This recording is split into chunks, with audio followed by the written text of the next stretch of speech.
Legion of the Lariat, we are here. We appreciate you waiting for an extra day or two for the show. Unfortunately, I had some personal issues going on. My beautiful wife has been a little sick, and we've had to deal with that. It's been a little bit of a serious thing. So we appreciate you waiting. As always, we love you. With me, as always, my tag team partner, the best around, Mr. Showtime, Michael Wright. Michael, how are you doing today? Oh, you know me, Steven. I'm living the dream. Whew. Well, as always, we are going to go right into our nonprofit, which is going to be Tap Cancer Out. Guys, we are trying to raise $1,000 for this organization by about October. This helps out with Alex's Lemonade Stand, the American Brain Tumor Association, Isabel Santos Foundation, Little Pink Houses of Hope, Camp Sunshine, Christopher's Haven, the Sidney Kimmel Comprehensive Cancer Center at Johns Hopkins, CureCervicalCancer.org, First Descents, and Tom Coughlin's J Fund. As always, this is a huge, huge organization. It helps with so many things. One of our very, very dear to our hearts situations. We appreciate any help that you have with this. Information will be in our descriptions for this episode, whether you're watching on YouTube, on Spotify, listening to us on Spotify, on Apple, whatever it is, that information will be in our description. Also, we did do a Money in the Bank review episode for the PLE. With that said, this episode will have some spoilers for Money in the Bank. Spoilers! This episode is being released on what will be July 11th, which means that the PLE has been over for about 5 or 6 days now. You should have known what's going on by this point as far as we're concerned. It's a wrestling podcast. We talk about Raw every week. We talk about Raw every week. So if you want to see what we reviewed on Money in the Bank, go watch or go listen to that. Watch that. We do appreciate you doing it. You should listen to it before this one, or like right in the middle of our WWE. Maybe go right in the middle, like you're like, oh, this is where we're gonna stop. Mm-hmm. And then come we're back. gonna do it. We're gonna time travel a little bit because we're gonna go from SmackDown to Raw. So, and I hear the host of that review is way more handsome. He's a charming guy. He's something. He's a guy. He sure is. All right, into wrestling news around the world. Big news. Stephanie Vaquer apparently is signing with the WWE. This is huge. She just had a match with AEW like 10 days ago. This is epic. Like, she got over so hard at Forbidden Door. And then WWE was like, oh, what a great tryout. Let's scoop that up. Cool. I'm excited about this. I'd like to see what she can do. I think she's going to do awesome stuff in WWE. Just judging by what the women's Money in the Bank ladder match looked like, I think she would have fit in perfectly in that match. Like, did anything fit in perfectly in that match? Nothing, but I think in a good way. I swear, I'm not throwing shade at that match. I think she fits in perfectly with this women's division. I think she looks athletic. She has enough size, and just we gush over Stephanie Vaquer after her match against Mercedes Moné.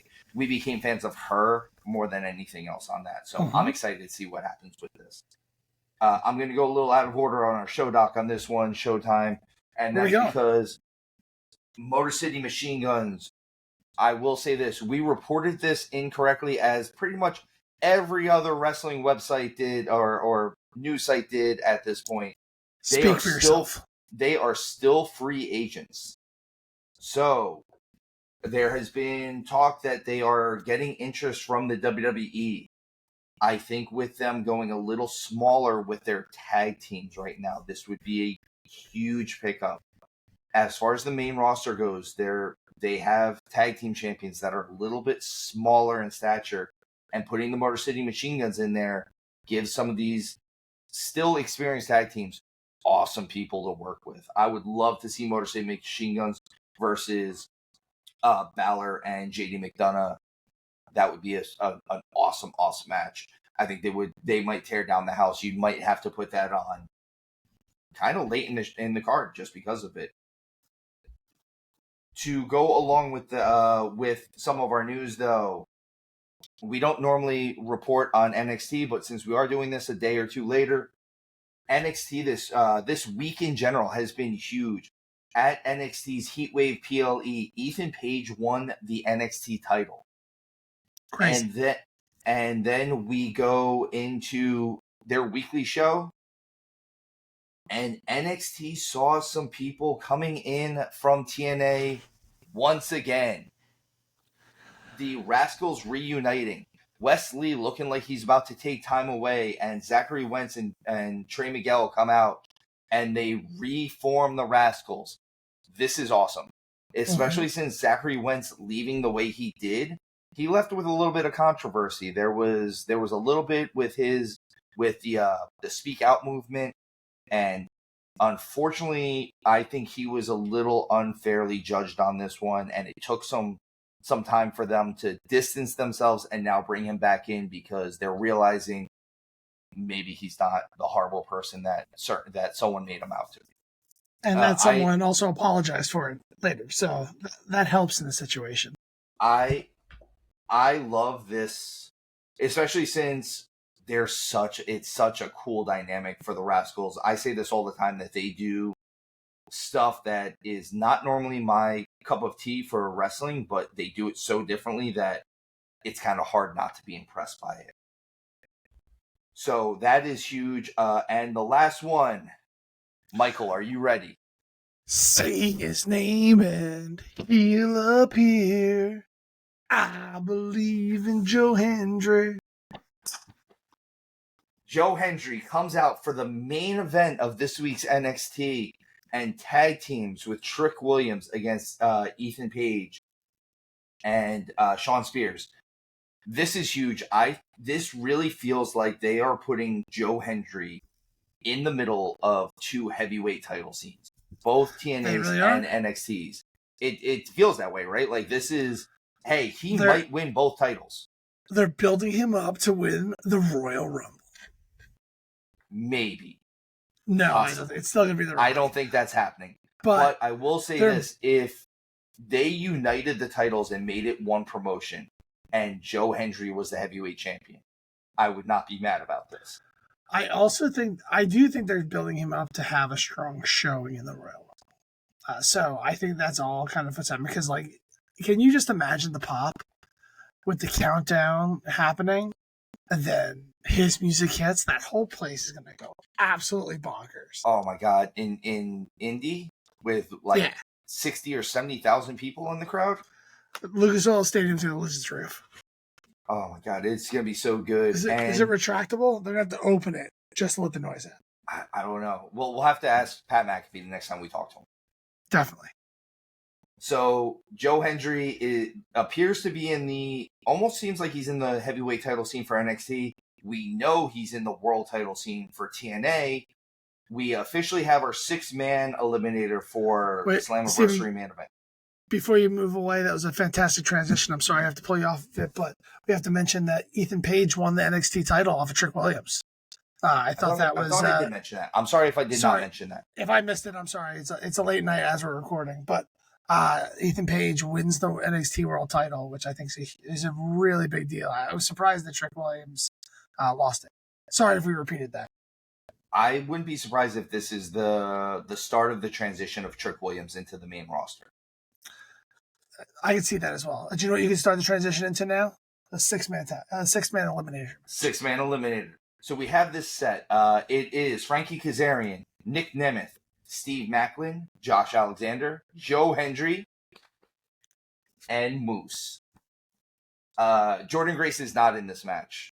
So my prediction on this is not there. But this is a solid 6-person match for this. I also love that it is an eliminator. Showtime, you have predicted that you think that Kazarian might pull this one off. Yeah, I really do think it comes down to Joe Hendry or Frankie Kazarian. Here's my case for Frankie Kazarian. He has been a mainstay in TNA for so long. And there's a lot of those mainstays that have all been world champion. He's like the only one that has the only one. So in my mind, this is a perfect way to make Moose still look relatively strong, whatever way they do it, without like crushing him and giving Frankie his due. So that's why I'm starting to think that. They also put him over on Joe Hendry already. He had a really good showing in that Battle Royal in NXT. Like, there's no reason they put him in that Battle Royal if not to kind of like get him more exposure, in my opinion. And it's not just to build the Joe Hendry, Frankie Kazarian feud. It's more than that, in my opinion. So, with that all in mind, I could see Kaz winning this.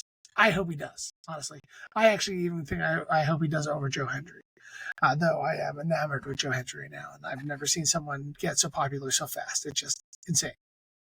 I also believe that this is I think we both agree that Moose isn't walking out with the world title on this show. I think this is the perfect way to take the world title off Moose. You just don't book a match like this if you want him to be the champion. Like, that's just not usually what happens. Also, he's been the champion for a really long time. Like, let's call this what it is.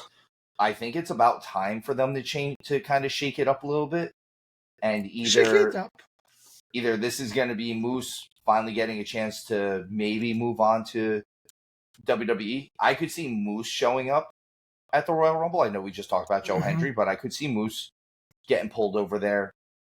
And then, I mean, it's still months away, so there's so much speculation for some of these surprise entries. Right now for Slammiversary, we have 4 matches that are set in stone. Next week, we will, again, give our unofficial picks on this once we have every match kind of set. But right now, we have that 6-man eliminator. We have Jordan Grace versus Ash by Elegance. I think that's actually going to be a really solid match. We have AJ Francis, the former Top Dollar, versus PCO for the Digital Media Championship. I don't even know what the Digital Media is, but he's got that title. Everything's digital media these days. Everything. And we have Mustafa Ali versus Speedball Mike Bailey for the X Division title. That should be fun. Again, this is, once again, TNA shaping up to be a really good pay-per-view. I think if you can get past the production quality on some of their stuff, they put out a good product, man. And we are, I think we're at the front running of saying, hey, like, we really like what they're doing. So I love these 4 matches have me excited enough where I'm gonna watch Slammiversary. Yeah, I'm with you. I didn't even need that kind of matches to want to watch TNA these days, but I got it anyway, and this is why. So exactly, we're getting everything we want. So that is TNA. Not TNA, AEW news. We have a lot of stuff happening, especially coming off of Forbidden Door. We had Britt Baker return at the pay-per-view. She came out, gave a very, very heartfelt promo, talked about her health issues and why she's been gone the last couple months. Showtime, I know you're not as familiar with Britt Baker as I am. These highest returns. I have no idea who these people are. This is going to be a really good match. They are setting up Britt Baker versus Mercedes Moné. They had a face-off also on Dynamite, where this was the quickest and easiest full heel turn I've ever seen anyone make. And that was Mercedes showing up and the Young Bucks, Nicholas and Matthew Jackson, saying that she's a CEO that they can get behind and telling her that they are going to have the ring set up for her championship celebration because she's Mercedes. She's elite. She's pretty elite. They had the face off. They had Britt Baker and Mercedes exchange a bunch of words. They both called each other bitch a bunch of times. Spicy. It was a good all around segment. I like some of the stuff they said. I like that Britt Baker brought up that at last year's Wembley show, Britt Baker was on the show and Mercedes was still hurt, and she called her a broke bitch. And Mercedes said she's never broke. She always stays rich, and you don't get to come back in, and you have to get to the back of the line. And Britt Baker said, "What line?" So I appreciate the way this is going. They delivered this promo correctly. To go along with this, guys, if you've noticed, I'm going to be a little nicer to AEW. I've noticed a lot of the tribalism in pro wrestling. You keep promising that. Oh, I'm trying to be nicer in general. Here's the thing. I am not the hugest fan of AEW. I admit it. I am more of a WWE guy. I think that if nothing else, they have a 100-year head start on them. That helps them out a lot with some of this stuff. It lets them make some mistakes and do that. But a lot of the people that I've seen that just bash both products, or they bash one because they're a fan of the other. Here's the thing. We have a pro wrestling podcast. Part of our job is to critique what is going on in the world of pro wrestling. That is why we do Facts. I don't necessarily, at no point have we fully bashed a wrestler. All right, maybe me a little bit with Orange Cassidy. I apologize, OC. And you're wrong. But for the most part, we tend to go against booking or why things are being booked that way, knowing full well wrestlers don't necessarily have creative control unless you're, John Moxley or Mercedes Moné in this case. But a lot of this stuff is us questioning why things are in our critique. Mm-hmm. I know I'm getting off on a little bit of a tangent here, but it's been bothering me kind of all week. I've seen a lot of anti WWE stuff, a lot of anti-AEW stuff. Look, here's the thing. We live in this glorious time of pro wrestling. Showtime and I are approximately the same age. We came up in the wrestling business at the same time. We've been dealing with not being able to see all the wrestling that we wanted to for a very long time. Us being younger, those tapes. Tape traders. Listen, man, I'm a poor kid from the Northeast. You know what that means? It means it took me until I was 10 years old until I saw the WCW/NWA. I didn't know what a Ric Flair match looked like until he showed up in WWF.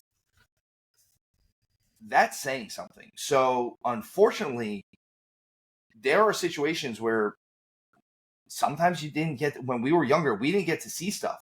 It is so easy to see everything in the world now. And if you don't like AEW, you have WWE. If you don't like WWE, you have TNA. If you don't like TNA, you have Ring of Honor. I realize Ring of Honor and AEW are basically the same company, but it's still slightly different. You have MLW. You have New Japan. You have Progress. You have all of these different promotions. You have indie wrestling at the click of a YouTube right now. This is a great time to be a wrestling fan, and I'm trying to be nicer to everybody. And if nothing else, I'm trying to not jump in the tribalism that everyone else is, because it's stupid sometimes, guys. It's a little dumb. I've been branching out more and more, as obviously since I started this podcast. There's going to be MCW has a show coming up this week on Friday that I'm definitely going to check out. I recommend that everyone checks it out as well. That's but that's what I'm going to check out. We are looking at so much stuff lately. Honestly, we watch so much stuff, and we do it because. And the truth of the matter is it's opening our eyes to a lot of stuff that we wouldn't have normally watched, and we're hoping we can open all of your eyes to it. So, I'm sorry I got off on a tangent, but it's been sitting on me for a couple days now that I really wanted to say, like, hey, we're in this weird renaissance of wrestling right now that is awesome, because it hasn't always been there. So, back onto the topic. Outside of Mercedes and Britt Baker, AEW, Hangman Page returned to face Jeff Jarrett in the Owen Hart wildcard match. As a mystery opponent. Oh my God, it was so mysterious. It wasn't that mysterious. But what was amazing, that shocked me, Owen Hart is the only person in the history of history History of history. The That's history of history. That can turn Jeff Jarrett, good old Double J himself, into a sympathetic babyface. Because he was so close with Owen Hart and him going into this match. The fans cheered Jeff Jarrett during this match, which is awesome. Jeff Jarrett is a Hall of Famer. He deserves to be a Hall of Famer. He's done a lot of really cool things. And don't get me wrong, we knew Hangman Page was going to be the mystery opponent. We knew Hangman Page was probably going to win this match. But the part that shocked me was the fans giving Jeff Jarrett kind of his flowers in this match. Again, I know I say people are at the end, closer to the end than the beginning. Let's face it, Jeff Jarrett's at the end. He's got other interests. He's doing. It's already done, right? Yeah, he has a few matches left in him, and he looks basically the same way he did at the beginning of TNA, which is weird, but who knows? Some of these guys just don't age. I don't understand how it happens. Paul Rudd disease. Paul Rudd disease. You keep bringing that one up. Hey, listen, he looks exactly the same as when he was in Clueless. He actually looks better than he did in Clueless. It's weird. Sure. He's got That's the Paul Rudd disease. He's Benjamin Button. No, it's not even that. He's not aging backwards. Like, no, it's not going downhill anywhere for him. I certainly don't have the Paul Rudd disease, or my beard would be a lot darker. I concur with this. I've seen his beard a lot darker. Will Ospreay beat Daniel Garcia for the to retain the international title. Wasn't it nice that MJF wanted to be in Garcia's corner? He really wanted to support him. It was so nice of him. And then boom, Swerve. Not Swerve the wrestler. Not Swerve Strickland. No. MJF goes full heel in this. He is the devil again. He is MJF. That we've been saying it's a lot easier to say you're going to do this stuff than to prove it. And then he hit a second rope tombstone onto Danny Garcia. And wiped his blood off, beat up Daddy Magic or whatever his name is. He beat the crap out of Daniel Garcia. And man, this is leading into MJF versus Will Ospreay. This is a cool match if they're going to set it up for Wembley. I think that's two of their biggest stars set for Wembley, and it's one of the things that they haven't done. I know MJF cut a promo on Collision, and he did the classic heel thing where he knew the babyface wasn't in the building, so he said, why don't you come down and look me in the eye? And they play his music, and he starts laughing and say, "Haha, I knew this would." He's too cowardly to come face to face with me. Again, classic heel stuff. MJF is a classic heel. He is one of those guys that's going to lean into this. Like, we talk about Dominic Mysterio having nuclear heat all the time. It really is nuclear. People love to hate Dom in the sense that they just like to boo Dom. MJF likes to be hated. He's going to be one of those, like, no one is looking for Dominic Mysterio's car to slash the tires. They might break the windows out of MJF's car. Like, he's going to have a secondary car like Dalton from Roadhouse. Moving on from MJF and Will Ospreay, again, I don't know. It looks like they're trying to set it up for Wembley. I feel like they should set it up for Wembley. So, but moving on from that, we have the men's and the women's finals set for the Owen Hart Invitational Tournament. The women's final is Willow Nightingale, our girl, woo, and Mariah May, kind of also our girl. I think this is going to be a really good match. I'm excited for this. I think that it sets up a lot of storylines either way they go.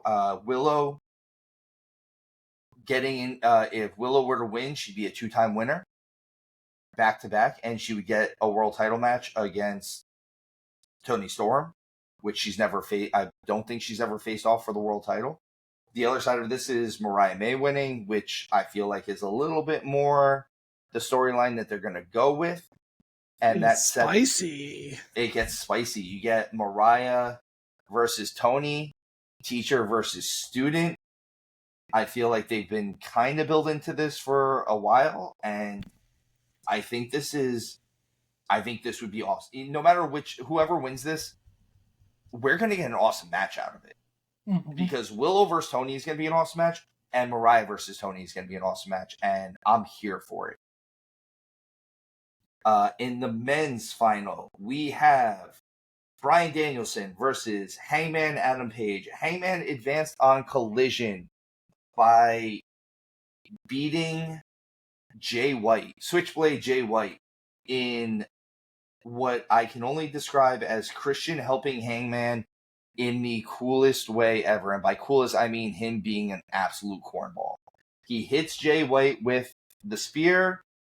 After the spear, he rolls out of the ring and lays on the floor like he's dead, while shushing the audience.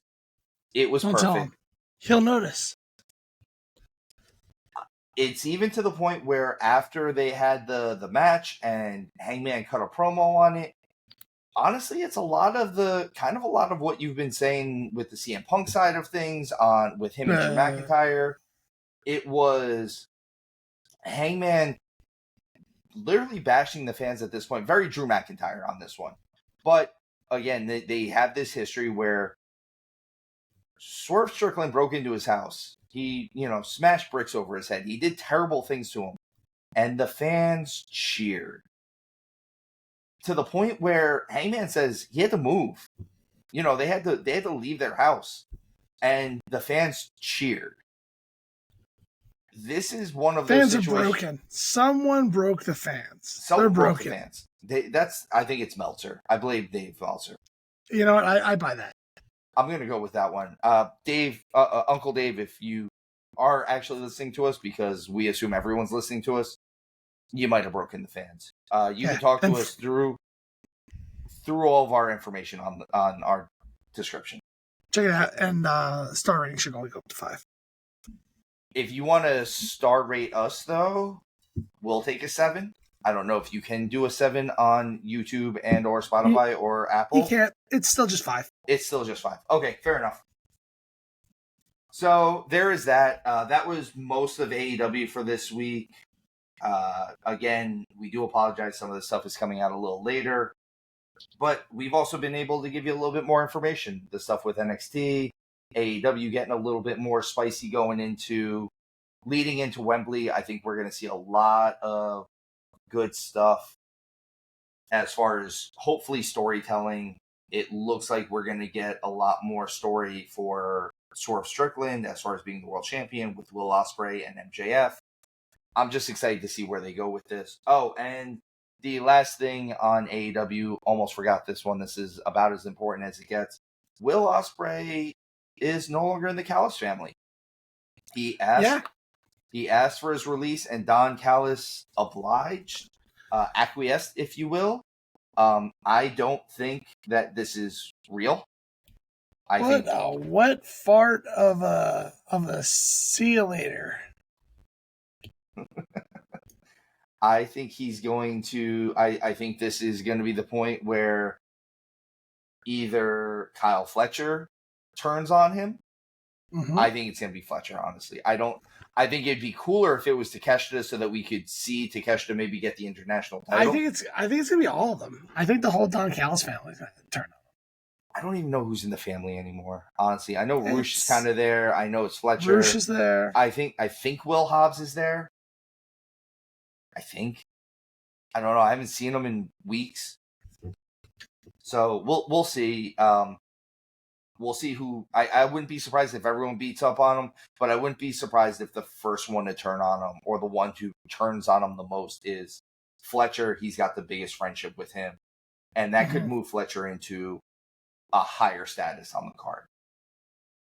But guys, that was AEW. Showtime, you got anything else for AEW right now? That's negative. Fair enough. All right, moving on to the other show. Well, the other company. we have WWE Friday Night SmackDown. Friday night going through the motions before Money in the Bank. Going through the motions. So we get Solo Sikoa sending a message to Cody Rhodes and Roman Reigns. Obviously setting up for both the PLE as far as Money in the Bank and probably for what we would assume is SummerSlam. The promo was good. I thought that the dark room and everything they did with it was really, really good. I don't know. That's just where we're at with it. I thought that the work that the Bloodline is doing right now, I know we've talked that it's been a little slow going, but this version of the Bloodline out of WrestleMania, they should have continued the storyline. I'm taking a break. Didn't make much sense, but here we are. I feel like it was kind of getting the pieces together too. I think there was a little bit of situations where they weren't sure if they were going to be able to maybe get Jacob or or see what they were doing with the Tongans. To go along with that, all of the Money in the Bank entrants for the men's match got into a huge brawl on SmackDown. So there is That's cool. There was that. That doesn't surprise me in the least. It's not as cool as cutting promos from the top of a ladder and everybody's up there, but it was still cool. It was still cool. And SmackDown, we had another tag team title change. DIY in the same week, right? What? Oh, yeah. Same week. We lost. We had the DIY win it from A-Town Down Under in the same week that Awesome Truth loses it to the Judgment Day. I think this is a transition they needed to do. Unfortunately, I hate the fact that the tag team titles have kind of fallen to the depths of the card that they have. But there is that. Truthfully, most of this SmackDown was, again, just blow off and fodder. Let's get the money in the bank. Let's get the Money in the Bank and make sure no one's hurt. And with that, we're going to time travel a little bit past Money in the Bank.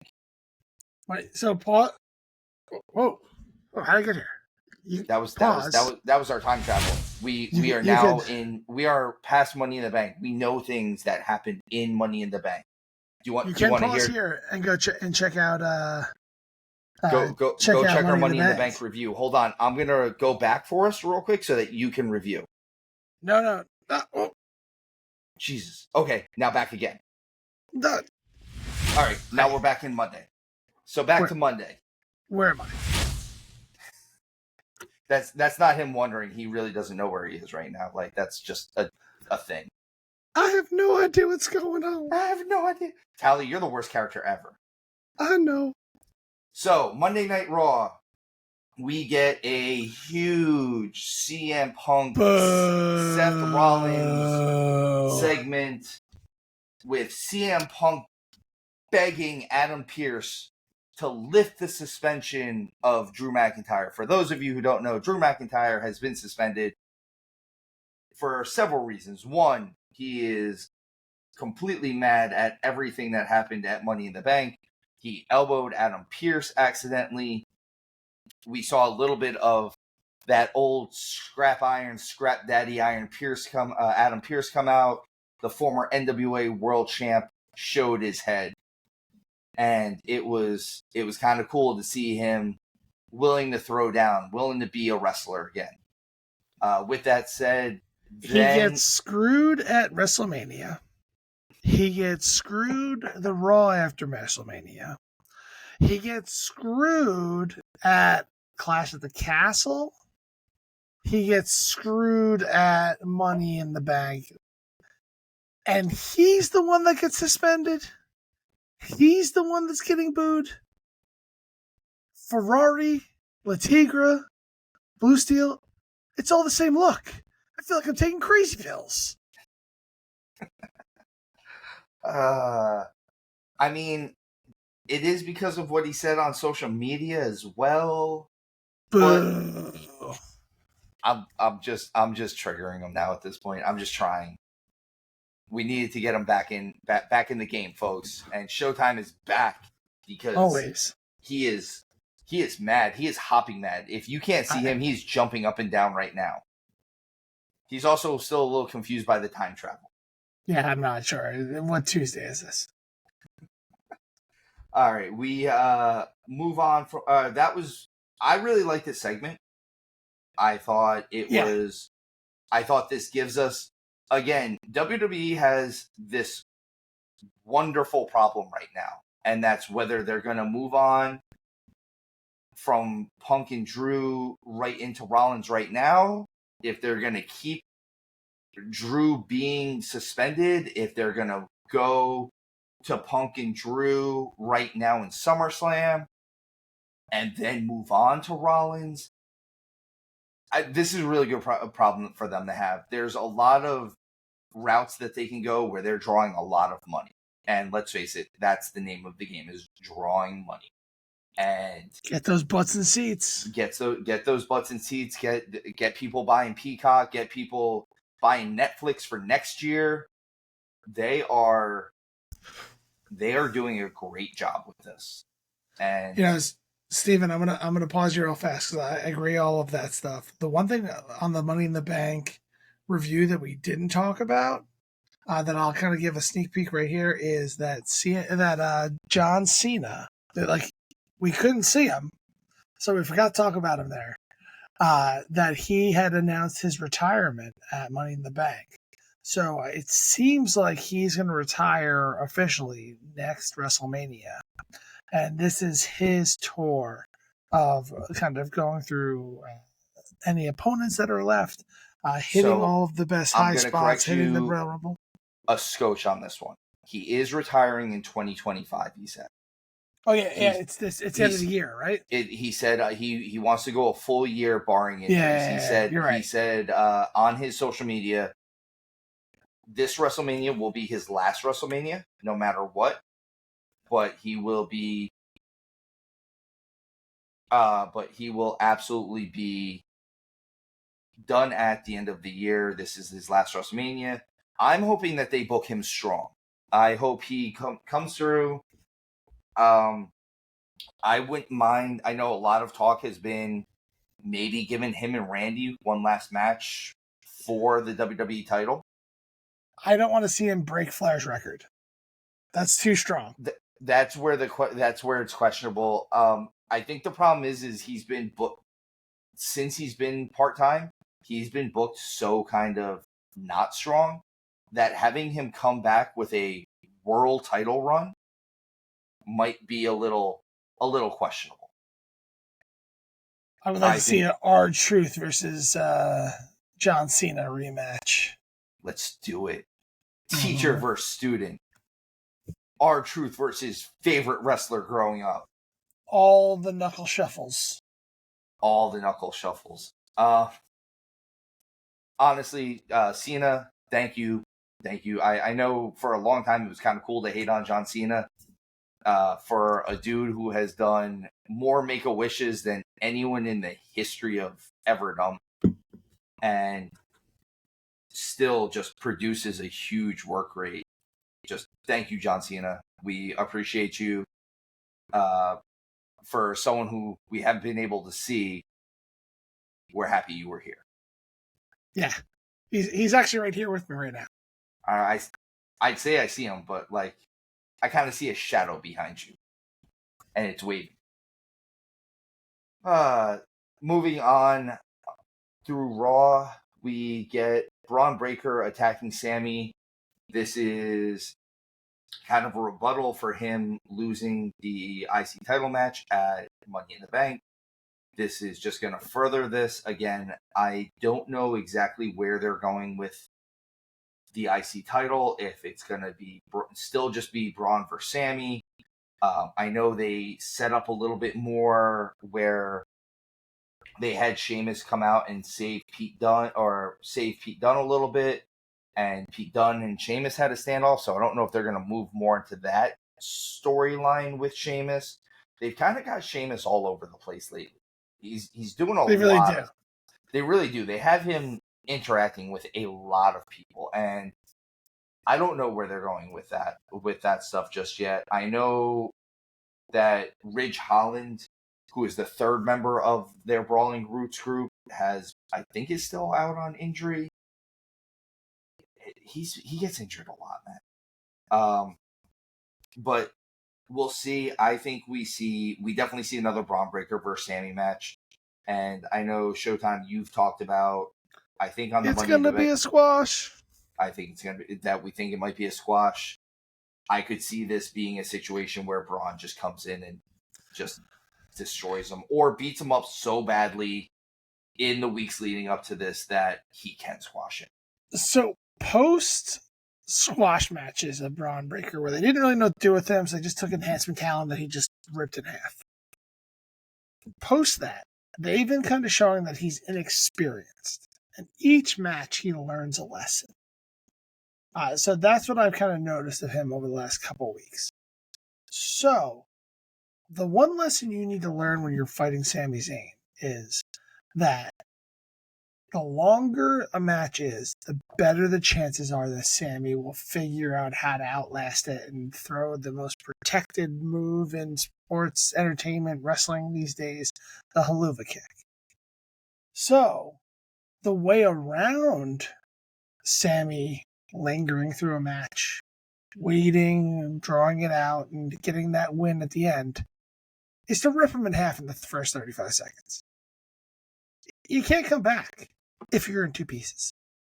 It's really hard. It's really hard to throw a haluva kick without a torso. And if anyone can rip somebody in half, it's Braun Breaker. I actually believe that. That's my thoughts as of right now. I think he can rip it in half like you used to watch strongman rip apart like phone books. Like he's that guy. But it's a body, which is even Doomsday. More impressive. He is. He's Doomsday. He's that guy. He's gonna kill everyone. Moving on from what might be even scarier than Braun Breaker, I don't know, maybe. Jey Uso and Chad Gable had a match. At the end of the match, the lights started going off, and the Wyatts are still messing with Chad. The Jey Uso, I really don't understand why Jey Uso is so over right now. We were talking about this earlier. It's not that I dislike Jey Uso. I like Jey Uso. I just don't understand how he's so over. I don't get it. But I don't get it either. But he is so over. The thing that made me pop here was when he's leaving after he sneaks out the win against Chad. The lights go down. He looks right at the camera. He's like, "Oh," and then just runs away. Yeah, like a baby. And that's why he's so over. Yeah, that's why because he's willing to do stuff like that. Yeah, still crazy. It's still So the Wyatts are still messing with Chad. I would like to see where this is going to go with the Wyatts and Chad Gable. This is going to be. I think this is going to be a change for Chad in some way, shape, or form. He's either going to get more serious or less serious. I'm not sure. But I wouldn't be surprised if all of a sudden, like, they do something dumb like make him Shorty G again, which is terrible. Mm-hmm. Please don't do that. But, like, I could see them doing something with him at this point. I would like them to do a little bit more. He's so good, and he just delivers every time. He makes the most out of the time he has. But they actually finally got to hand their VHS tape to Pat McAfee. Mm-hmm. It's imperative he gets that package. It's imperative. He hasn't gotten it in the last couple of weeks because he has not been at Raw. Part of that is just more future storytelling because they started their stuff on the Pat McAfee show a couple weeks ago. So now he is the one who was supposed to be getting the tape. I will say this, the stuff they're doing with the VHS tapes, the stuff they're showing on the VHS tapes has been pretty awesome. I know there are some old school wrestling people who are not as big of a fan of it. I know that they're they're not necessarily as big of a fan of the magic, the mysticism, if you will. You're on mute. Those guys are weak. It's really annoying. I like everything that's going on. There's no mysticism here, in my opinion. It's more. I think this is more psychological. Yes, it's all psychological. It's showing the inside workings of someone's brain. So if you want to call that mysticism, you could do whatever, but you'd be wrong. I like what they're doing with these videos. These vignettes are fantastic. But it's wrestling. Can I get some action, please? Please? I'd like to see. And maybe I want to see who they're actually gonna attack, because they haven't actually attacked Chad since that day. Yeah. Since maybe that's why Bo shows up in Pierce's office to kind of set up some real matches. I had mentioned to you earlier that I think that you're going to see Alpha Academy and maybe Beta Academy come to Chad's... Diamond Mine, for those of you who don't know. Beta Academy is Diamond Mine. Beta Academy. You'll see them come to Chad's defense, because that puts them on almost even ground between the numbers. If you add a 6th member to the Wyatt 6, which we think there'll be a 6th one named Alexa Bliss, and that means that the Alpha and Beta Academy have an extra person who can get shelved. I don't know who exactly that'll be, but you can have somebody who can get hurt in this situation and then lead to a massive 6v6 or a couple different matches where there's tag team implications of some sort, where you have Bo versus Chad, which is cool. I'm down with a lot of that stuff. You could have like maybe Eric Rowan versus Otis. Sorry, it's like I can see that. I can see Dexter Loomis versus Julius Creed. He's the taller one. But even just doing a tag team action kind of thing, because I can see Dexter Loomis and Joe Gacy versus the Creed brothers. And the Creed brothers have a background with Joe Gacy from NXT. I know they don't usually transplant their stuff from NXT back up, but I think that would be good. This led to Adam Pearce walking in, and Bo Dallas was in his office. There he was, and he looked a little crazy. He had a little bit of that crazy eye. Sure. Had a bit of that look like someone just smacked him in the back of the head. We do get the Gunther vignette on this one as well. Again, this was another highlight reel video. I like what they're doing with this. This is, I said this to you before we recorded, that it feels like after he won King of the Ring, like we kind of didn't see Gunther that much, and now going into SummerSlam, like they're making up for the couple weeks that we didn't see Gunther by like giving us a lot of Gunther. Sure. I think they were just trying to keep him away from the Rollins Priest match. They didn't want that distraction there. And now it's all Gunther all the time. All Gunther all the time. Gunther versus Priest at SummerSlam. That is one of the only matches that we have set at this point, if I am correct. And Priest threw out the gentleman's agreement that they had against that he had with Rollins. What a waste! Now Rollins has no reason to be angry with Seth, with CM Punk. Like what? See that? What are we doing? It's how Punk is getting past all this. He's going to get Drew not suspended, and Punk and Rollins gets to still wrestle for the world title. What are we doing? It is what it is, man. It's wrestling. It's the answer we get a lot of times. It's the answer that we have to give is, it's wrestling.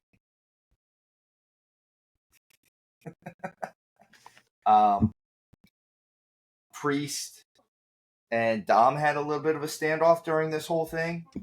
The last couple of weeks, Dom has been saying that Priest sounds like his dad, and Priest this week said no, I think I finally just get your dad's point of view. Like, you just don't take care of business the way you should. With that said, that led into Priest saying that he knew something was going to happen. Dom and Liv go out, have a match with Rey and Zelina. And Dominic Mysterio and Liv Morgan clock in a win over Rey Mysterio and Zelina Vega. And this is, I think you're right, Showtime. I think this is the first time Dom, Daddy Dom, Dirty Dom, whatever we're calling him, has gotten a win over his famous deadbeat dad. His deadbeat dad, his famous father. Deadbeat. Never mind. Thanks to Liv, they get the win, and they're teasing. They're teasing everything. They give the hug. Dom pulls away. Liv pulls him back down. They're teasing the kiss, and Mommy's home. Mommy's home.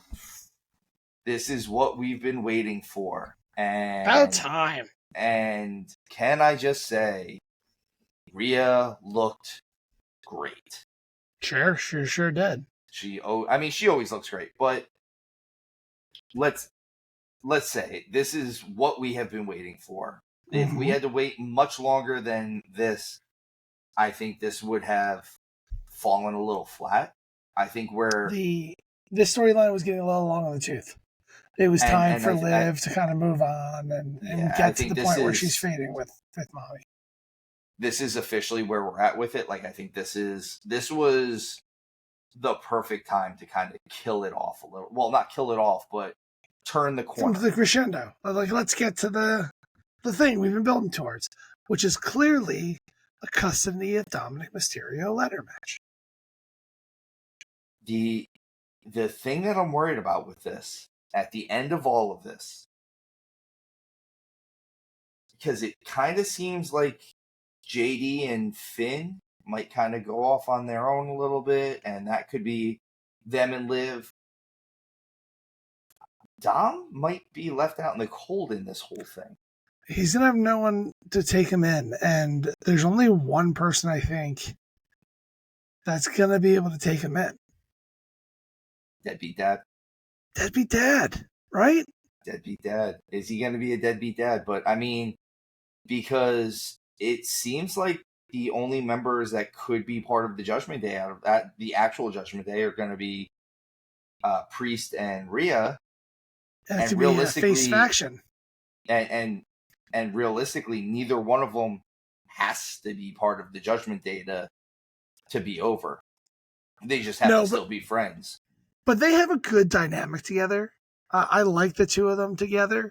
So I hope they keep the Judgment Day and they just kind of keep it face. There's no way Dom can go face without reconciling with Rey. With Rey. And then JD and Finn, if they go with Liv, they are so clearly heels at that point. Mm-hmm. And Dom is kind of just stuck out in the middle of nowhere, which that it leaves a lot of openings basically. And if nothing else, listen, I'm excited. Rhea Ripley is back. Mommy's home. Mommy's home, and I love her. She is. She's the best wrestler in WWE right now. She is also an international treasure, being from Australia, which that's something else we forgot to bring up in Money in the Bank. Scarps, you may not be here right now, but Trish Stratus is still an international treasure.